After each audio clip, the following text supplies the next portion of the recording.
ಕಳೆದ ಕೆಲವು ದಿನಗಳಿಂದ ಕಾಂಗ್ರೆಸ್ ಸರ್ಕಾರದಲ್ಲಿ ಒಂದು ರೀತಿಯಾದಂಥ ರಾಜಕೀಯ ಅಸ್ಥಿರತೆ ಕಾಣ್ತಾ ಇದೆ. ಸ್ವತಃ ಮುಖ್ಯಮಂತ್ರಿಗಳು ತಮ್ಮ ಕುರ್ಚಿಯನ್ನು ಉಳಿಸ್ಕೊಳ್ಬೇಕು ಅನ್ನೋ ಕಾರಣಕ್ಕೆ ಮತ್ತು ಉಳಿದೆಲ್ಲ ಸಚಿವರು ಕೂಡ ಜನಕಲ್ಯಾಣದ ಯೋಜನೆಗಳನ್ನು ಕೈಬಿಟ್ಟು ಒಂದು ರೀತಿಯಾದಂತಹ ಕೋಮಾ ಪರಿಸ್ಥಿತಿನಲ್ಲಿ ಇವತ್ತು ಸರ್ಕಾರ ಕೆಲಸವನ್ನು ಮಾಡ್ತಾ ಇದೆ. ಯಾವ ಜಿಲ್ಲೆಗಳಲ್ಲೂ ಕೂಡ ಯಾವುದೇ ಸಚಿವರ ಪ್ರವಾಸವನ್ನ ಸಭೆಗಳನ್ನು ನಡೆಸ್ತಾ ಇಲ್ಲ. ಜನರ ಭವನಗಳನ್ನು ಕೇಳದಲೇ ಇರುವಂತಹ ಪರಿಸ್ಥಿತಿ ಇಡೀ ರಾಜ್ಯದ ಎಲ್ಲ ಜಿಲ್ಲೆಗಳಲ್ಲಿ ಎಲ್ಲ ತಾಲೂಕುಗಳಲ್ಲಿ ಇವತ್ತು ನಿರ್ಮಾಣ ಆಗಿದೆ. ಒಂದು ಸರ್ಕಾರ ಜೀವಂತವಾಗಿದೆ ಅಂತೇಳಿ ಅನ್ನಿಸ್ತಾ ಇಲ್ಲ. ಆಡಳಿತ ಪಕ್ಷದ ಸದಸ್ಯರೇ ಬೇರೆ ಬೇರೆ ಪ್ರತಿಭಟನೆಗಳನ್ನು ಮಾಡ್ತಾ ಇರುವಂಥದ್ದು, ಜನರ ಪರವಾಗಿ ಯೋಚನೆಯನ್ನೇ ಮಾಡದಲೇ ಇರುವಂತಹ ಸ್ಥಿತಿ ಕರ್ನಾಟಕದಲ್ಲಿ ಇವತ್ತು ನಿರ್ಮಾಣ ಆಗಿರುವಂಥದ್ದು ಅತ್ಯಂತ ಶೋಚನೀಯವಾದಂತಹ ಸ್ಥಿತಿ.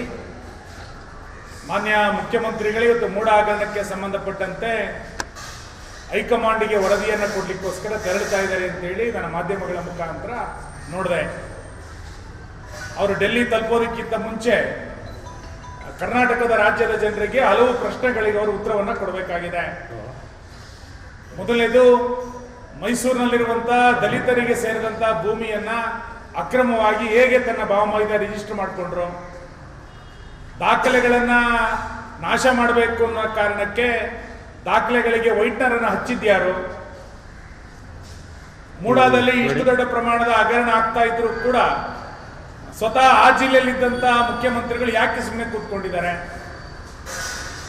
ವಾಲ್ಮೀಕಿ ಹಗರಣದಲ್ಲಿ ತನಿಖೆಯನ್ನ ಮಾಡ್ತಾ ಮಾಡ್ತಾ ಸಚಿವರ ಮತ್ತು ಶಾಸಕರ ಹೆಸರನ್ನ ಚಾರ್ಜ್ ಶೀಟ್ ನಲ್ಲಿ FIR ನಲ್ಲಿ ಯಾಕೆ ಕೈ ಬಿಟ್ರಿ, SCP TSP ಹಣವನ್ನ ಗ್ಯಾರಂಟಿ ಯೋಜನೆಗಳಿಗೆ ವರ್ಗಾವಣೆ ಮಾಡಿ ನಾವು ಹೇಳ್ತಾ ಇರೋದು ಗುರುತರವಾದಂತ ಆರೋಪಕ್ಕೆ ಒಳಗಾಗಿರುವಂತಹ ಮುಖ್ಯಮಂತ್ರಿಗಳು ತನಿಖೆ ಮುಗಿಯುವವರೆಗೆ ರಾಜೀನಾಮೆಯನ್ನು ಕೊಟ್ಟು ತನಿಖೆಯನ್ನು ಎದುರಿಸಲಿ ಅಂತ ಸರ್ಕಾರವನ್ನೇ ಬೀಳಿಸಬೇಕು ಅಂತೇಳಿ ನಾವು ಯಾವತ್ತೂ ಕೂಡ ಹೇಳಲೇ ಇಲ್ಲ. ಸರ್ಕಾರವನ್ನ ಬೀಳಿಸುವಂತ ಹುನ್ನಾರಾಗ ನಿಮ್ಮ ಪಾರ್ಟಿಯಲ್ಲಿ ಏನಾದ್ರೆ ನಡೆದಿದೆಯಾ, ಅಥವಾ ಸಿದ್ದರಾಮಯ್ಯನವರು ಮುಖ್ಯಮಂತ್ರಿಯಾಗಿ ಇಳಿದ್ರೆ ಕರ್ನಾಟಕ ರಾಜ್ಯದಲ್ಲಿ ಕಾಂಗ್ರೆಸ್ಗೆ ಇನ್ನೊಬ್ಬ ಮುಖ್ಯಮಂತ್ರಿ ಆಗುವಂತ ಅರ್ಹತೆ ಯಾರಿಗೂ ಕೂಡ ಇಲ್ವಾ?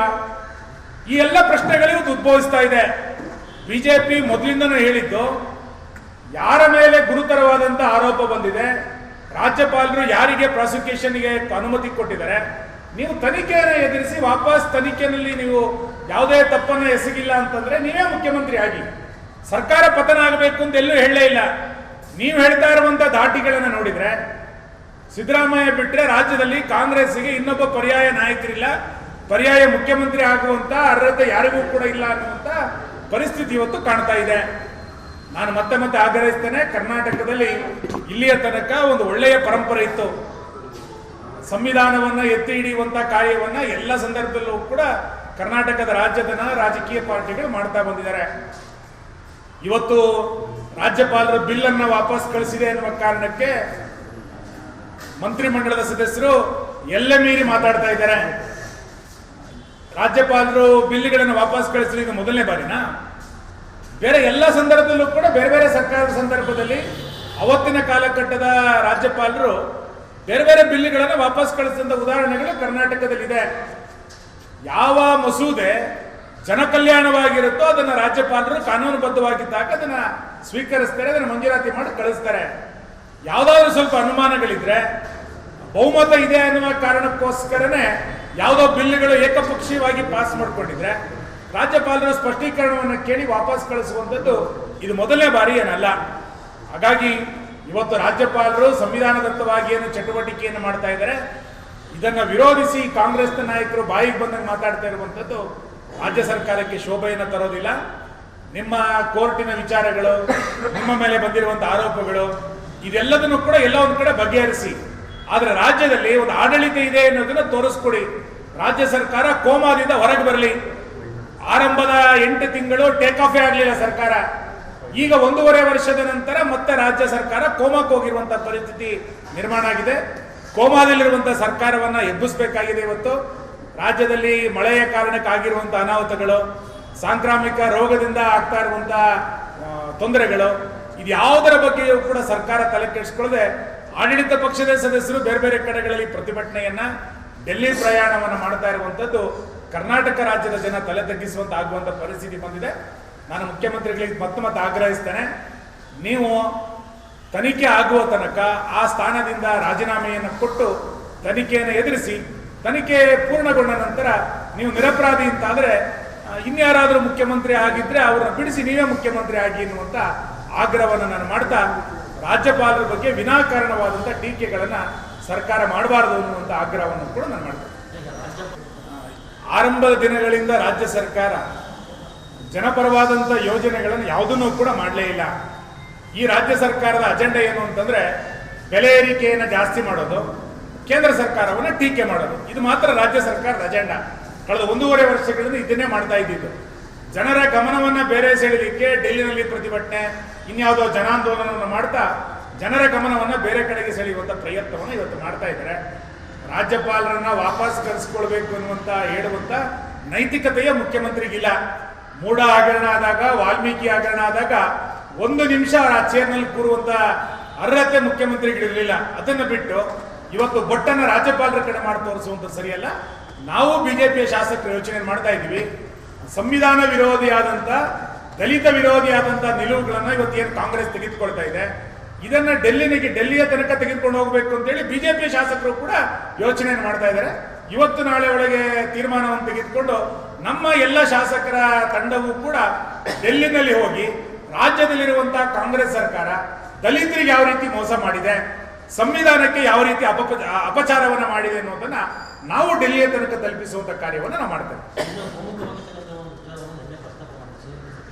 ಬಿಜೆಪಿ ಮತ್ತು ಜೆಡಿಎಸ್ ಕುಮಾರಸ್ವಾಮಿ ಜೊತೆ ಸೇರಿಸಿಕೊಂಡು ಸರ್ಕಾರವನ್ನು ಬೀಳಿಸುವಂತ ಪ್ರಯತ್ನವನ್ನು ಆಪರೇಷನ್ ಕಮಲಕ್ಕೆ ಕೈಯಾಗಿದ್ದಾರೆ. ನಾನು ಬಹಳ ಸ್ಪಷ್ಟ ಮಾಡ್ತಾ ಇದ್ದೇನೆ, ಸರ್ಕಾರದ ಪತನಕ್ಕೆ ಯಾವುದೇ ರೀತಿಯಾದಂಥ ಪ್ರಯತ್ನವನ್ನ ಬಿಜೆಪಿ ಮಾಡೋದಿಲ್ಲ, ಮಾಡ್ತಾ ಇಲ್ಲ. ನಾವು ಮುಖ್ಯಮಂತ್ರಿಗಳು ಮಾತ್ರ ರಾಜೀನಾಮೆ ಕೊಡಿ ಅಂತ ಹೇಳ್ತಾ ಇದ್ದೇವೆ. ರಾಜ್ಯ ಸರ್ಕಾರವನ್ನು ವಿಸರ್ಜನೆ ಮಾಡಿ ಅಂತ ನಾವು ಹೇಳಿಲ್ಲ. ನಿಮ್ಮ ಭಾರದಿಂದ ನೀವು ಕುಸಿದ್ರೆ ಅದಕ್ಕೆ ನಾವೇನೋ ಮಾಡ್ಲಿಕ್ಕಾಗಲ್ಲ. ಇವತ್ತು ಕಾಂಗ್ರೆಸ್ನವರು ಅವರದೇ ಭಾರದಿಂದ ಸರ್ಕಾರ ಕುಸಿಬಹುದು. ನಾವು ಮುಖ್ಯಮಂತ್ರಿಗಳ ರಾಜೀನಾಮೆಯನ್ನು ಮಾತ್ರ ಆಗ್ರಹಿಸ್ತಾ ಇದ್ದೇವೆ. ನೀವು ನಿಮ್ಮ ಭಾರದಿಂದ, ನಿಮ್ಮಲ್ಲಿರುವಂತಹ ಒಡಕಿನಿಂದ, ನಿಮ್ಮಲ್ಲಿರುವಂತಹ 16 ಗುಂಪುಗಳ ಕಾರಣಕ್ಕೆ ಸರ್ಕಾರ ಪತನ ಅಂದ್ರೆ ಕಾಂಗ್ರೆಸ್ಸೇ ಕಾರಣ, ಬಿಜೆಪಿ ಅಂತ ಆಗ್ಲಿಕ್ಕೆ ಸಾಧ್ಯ ಇಲ್ಲ. ನಮ್ಮ ದೃಷ್ಟಿಯಿಂದ ಸರ್ಕಾರ ಪತನ ಮಾಡುವಂತ ಯಾವುದೇ ಆಲೋಚನೆಗಳು. ಆರಂಭದ ದಿನಗಳಿಂದ ರಾಜ್ಯ ಸರ್ಕಾರ ಜನಪರವಾದಂಥ ಯೋಜನೆಗಳನ್ನು ಯಾವುದನ್ನೂ ಕೂಡ ಮಾಡಲೇ ಇಲ್ಲ. ಈ ರಾಜ್ಯ ಸರ್ಕಾರದ ಅಜೆಂಡಾ ಏನು ಅಂತಂದ್ರೆ ಬೆಲೆ ಏರಿಕೆಯನ್ನು ಜಾಸ್ತಿ ಮಾಡೋದು, ಕೇಂದ್ರ ಸರ್ಕಾರವನ್ನು ಟೀಕೆ ಮಾಡೋದು. ಇದು ಮಾತ್ರ ರಾಜ್ಯ ಸರ್ಕಾರದ ಅಜೆಂಡಾ. ಕಳೆದ 1.5 ವರ್ಷಗಳಿಂದ ಇದನ್ನೇ ಮಾಡ್ತಾ ಇದ್ದಿದ್ದು. ಜನರ ಗಮನವನ್ನ ಬೇರೆ ಸೆಳೆಯಲಿಕ್ಕೆ ಡೆಲ್ಲಿನಲ್ಲಿ ಪ್ರತಿಭಟನೆ, ಇನ್ಯಾವುದೋ ಜನಾಂದೋಲನವನ್ನು ಮಾಡ್ತಾ ಜನರ ಗಮನವನ್ನ ಬೇರೆ ಕಡೆಗೆ ಸೆಳೆಯುವಂತ ಪ್ರಯತ್ನವನ್ನು ಇವತ್ತು ಮಾಡ್ತಾ ಇದ್ದಾರೆ. ರಾಜ್ಯಪಾಲರನ್ನ ವಾಪಸ್ ಕರೆಸಿಕೊಳ್ಬೇಕು ಅನ್ನುವಂತ ಹೇಳುವಂತ ನೈತಿಕತೆಯ ಮುಖ್ಯಮಂತ್ರಿಗಿಲ್ಲ. ಮೂಢ ಹಗರಣ ಆದಾಗ, ವಾಲ್ಮೀಕಿ ಹಗರಣ ಆದಾಗ 1 ನಿಮಿಷ ಆ ಚೇರ್ನಲ್ಲಿ ಕೂರುವಂತ ಅರ್ಹತೆ ಮುಖ್ಯಮಂತ್ರಿಗಳಿರಲಿಲ್ಲ. ಅದನ್ನು ಬಿಟ್ಟು ಇವತ್ತು ಬೊಟ್ಟನ್ನ ರಾಜ್ಯಪಾಲರ ಕಡೆ ಮಾಡಿ ತೋರಿಸುವಂತ ಸರಿಯಲ್ಲ. ನಾವು ಬಿಜೆಪಿಯ ಶಾಸಕರು ಯೋಚನೆ ಮಾಡ್ತಾ ಇದ್ದೀವಿ, ಸಂವಿಧಾನ ವಿರೋಧಿಯಾದಂಥ, ದಲಿತ ವಿರೋಧಿಯಾದಂಥ ನಿಲುವುಗಳನ್ನು ಇವತ್ತೇನು ಕಾಂಗ್ರೆಸ್ ತೆಗೆದುಕೊಳ್ತಾ ಇದೆ, ಇದನ್ನ ಡೆಲ್ಲಿಯ ತನಕ ತೆಗೆದುಕೊಂಡು ಹೋಗಬೇಕು ಅಂತೇಳಿ ಬಿಜೆಪಿಯ ಶಾಸಕರು ಕೂಡ ಯೋಚನೆಯನ್ನು ಮಾಡ್ತಾ ಇದ್ದಾರೆ. ಇವತ್ತು ನಾಳೆ ಒಳಗೆ ತೀರ್ಮಾನವನ್ನು ತೆಗೆದುಕೊಂಡು ನಮ್ಮ ಎಲ್ಲ ಶಾಸಕರ ತಂಡವೂ ಕೂಡ ಡೆಲ್ಲಿನಲ್ಲಿ ಹೋಗಿ ರಾಜ್ಯದಲ್ಲಿರುವಂತಹ ಕಾಂಗ್ರೆಸ್ ಸರ್ಕಾರ ದಲಿತರಿಗೆ ಯಾವ ರೀತಿ ಮೋಸ ಮಾಡಿದೆ, ಸಂವಿಧಾನಕ್ಕೆ ಯಾವ ರೀತಿ ಅಪಚಾರವನ್ನು ಮಾಡಿದೆ ಅನ್ನೋದನ್ನ ನಾವು ಡೆಲ್ಲಿಯ ತನಕ ತಲುಪಿಸುವಂತ ಕಾರ್ಯವನ್ನು ನಾವು ಮಾಡ್ತೇವೆ. ಬಿಜೆಪಿ ಮತ್ತು ಜೆಡಿಎಸ್ ಕುಮಾರಸ್ವಾಮಿ ಜೊತೆ ಸೇರಿಸಿಕೊಂಡು ಸರ್ಕಾರವನ್ನು ಬೀಳಿಸುವಂತ ಪ್ರಯತ್ನವನ್ನು ಆಪರೇಷನ್ ಕಮಲಕ್ಕೆ ಕೈಯಾಗಿದ್ದಾರೆ. ನಾನು ಬಹಳ ಸ್ಪಷ್ಟ ಮಾಡ್ತಾ ಇದ್ದೇನೆ, ಸರ್ಕಾರದ ಪತನಕ್ಕೆ ಯಾವುದೇ ರೀತಿಯಾದಂಥ ಪ್ರಯತ್ನವನ್ನ ಬಿಜೆಪಿ ಮಾಡೋದಿಲ್ಲ, ಮಾಡ್ತಾ ಇಲ್ಲ. ನಾವು ಮುಖ್ಯಮಂತ್ರಿಗಳು ಮಾತ್ರ ರಾಜೀನಾಮೆ ಕೊಡಿ ಅಂತ ಹೇಳ್ತಾ ಇದ್ದೇವೆ. ರಾಜ್ಯ ಸರ್ಕಾರವನ್ನು ವಿಸರ್ಜನೆ ಮಾಡಿ ಅಂತ ನಾವು ಹೇಳಿಲ್ಲ. ನಿಮ್ಮ ಭಾರದಿಂದ ನೀವು ಕುಸಿದ್ರೆ ಅದಕ್ಕೆ ನಾವೇನೋ ಮಾಡ್ಲಿಕ್ಕಾಗಲ್ಲ. ಇವತ್ತು ಕಾಂಗ್ರೆಸ್ನವರು ಅವರದೇ ಭಾರದಿಂದ ಸರ್ಕಾರ ಕುಸಿಬಹುದು. ನಾವು ಮುಖ್ಯಮಂತ್ರಿಗಳ ರಾಜೀನಾಮೆಯನ್ನು ಮಾತ್ರ ಆಗ್ರಹಿಸ್ತಾ ಇದ್ದೇವೆ. ನೀವು ನಿಮ್ಮ ಭಾರದಿಂದ, ನಿಮ್ಮಲ್ಲಿರುವಂತಹ ಒಡಕಿನಿಂದ, ನಿಮ್ಮಲ್ಲಿರುವಂತಹ 16 ಗುಂಪುಗಳ ಕಾರಣಕ್ಕೆ ಸರ್ಕಾರ ಪತನ ಅಂದ್ರೆ ಕಾಂಗ್ರೆಸ್ಸೇ ಕಾರಣ, ಬಿಜೆಪಿ